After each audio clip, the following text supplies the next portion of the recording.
મિત્રો આમ આદમી પાર્ટીને લઈને સૌથી મોટા સમાચાર અત્યારે સામે આવી રહ્યા છે। આમ આદમી પાર્ટી હવે ઉમેદવારો છે તેના નામ છે જે છે નક્કી કરી ચૂકી છે અને હવે સ્થાનિક સ્વરાજની ચૂંટણી ગુજરાતની અંદર ખૂબ જ નજીક આવી ગઈ છે અને હવે 15 દિવસની અંદર તેની જાહેરાત પણ થઈ શકે તેવા સમાચારો છે તે મળી રહ્યા છે। તો મિત્રો તેને જ લઈને આમ આદમી પાર્ટીના ઈશુદાન ગઢવી જે છે પાર્ટીના પ્રદેશ પ્રમુખ અધ્યક્ષ તો તેઓએ જાહેરાત કરી દીધી છે કે હવે જે સ્થાનિક સ્વરાજની રણનીતિ જે છે તે ઘડવા માટે તેની ચૂંટણીની પેટર્ન બનાવવા માટે થઈને દિલ્હીના પૂર્વ મુખ્યમંત્રી અને આમ આદમી પાર્ટીના રાષ્ટ્રીય સંયોજક અરવિંદ કેજરીવાલ તેમજ પંજાબના મુખ્યમંત્રી ભગવત માન સાહેબ જે છે તે 24 માર્ચના રોજ ગુજરાત આવશે ને તેઓ 4 દિવસ ગુજરાતના પ્રવાસે હશે ને 4 દિવસ રોકાઈને આજે સ્થાનિક સ્વરાજની ચૂંટણી આવી રહી છે। આ સ્થાનિક સ્વરાજની ચૂંટણી માટેની રણનીતિ બનાવશે, ઠેર ઠેર જગ્યાએ સભાઓ કરશે, સૌરાષ્ટ્રની અંદર કરશે, આદિવાસી વિસ્તારોમાં કરશે અને તેમજ જે કાર્યકર્તાઓ છે તેઓનું વિજય સમારોહ જે છે નામની મિટિંગો તેઓ ભરવાના છે। એટલે એને આપણે આમ કહી શકીએ કે હવે સ્થાનિક સ્વરાજની ચૂંટણી જે આવી રહી છે તેને જ લઈને આમ આદમી પાર્ટી છે તે પોતાનો ધમધમાટ જે છે તે શરૂ કરી ચૂકી છે। આમ આદમી પાર્ટી કહી રહી છે કે તમામ જે 12,000 સીટો જે છે 12,000 સીટો છે તાલુકા પંચાયત, જિલ્લા પંચાયત, નગરપાલિકા, મહાનગરપાલિકા,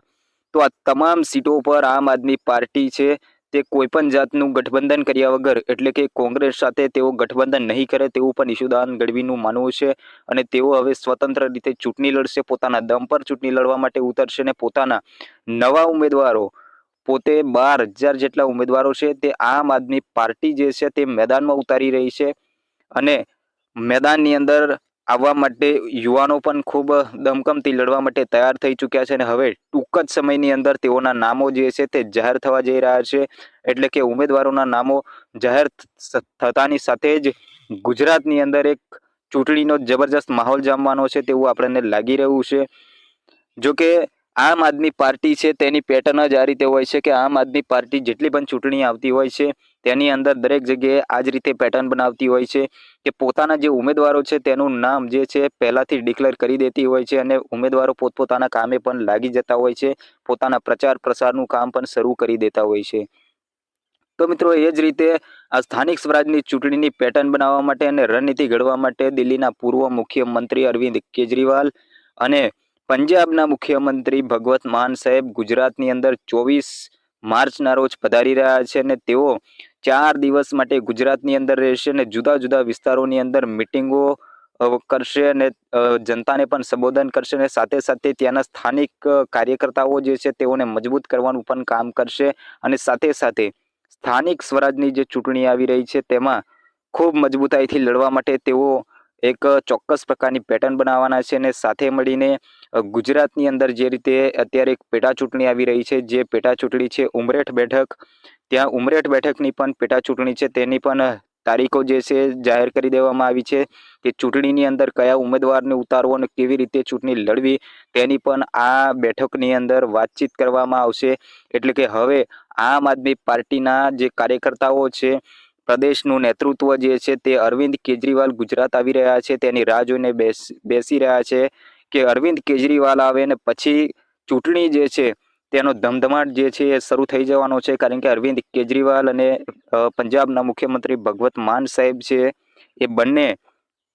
4 દિવસ માટે ગુજરાતની અંદર આવી રહ્યા છે અને એવું લાગી રહ્યું છે કે હવે આમ આદમી પાર્ટીએ સ્થાનિક સ્વરાજની ચૂંટણી છે એની તૈયારી જબરજસ્ત રીતે કરી દીધી છે કારણ કે હવે અરવિંદ કેજરીવાલ અને ભગવત માન પણ આવી રહ્યા છે અને 4 દિવસની અંદર તેઓ જુદા જુદા વિસ્તારોની અંદર ખેડૂતોની સભાઓ પણ કરવાના છે અને સાથે સાથે ચૂંટણીલક્ષી તૈયારીઓ પણ કરવાના છે અને સ્થાનિક સ્વરાજની ચૂંટણી એવું કહેવાય છે કે હવે ટૂંક જ સમય એટલે કે 15 દિવસની અંદર કદાચ જાહેર થઈ શકે છે તેની તારીખો પણ ટૂંક જ સમયની અંદર યોજાઈ શકે છે ગુજરાતની અંદર સ્થાનિક સ્વરાજની ચૂંટણી અને તેની અંદર આમ આદમી પાર્ટી છે પોતાના ઉમેદવારો તૈયાર કરી ચૂકી છે અને ટૂંક જ સમયની અંદર ઈશુદાન ગઢવીનું માનવું છે કે ટૂંક જ સમયની અંદર પહેલી જે યાદી છે તે યાદી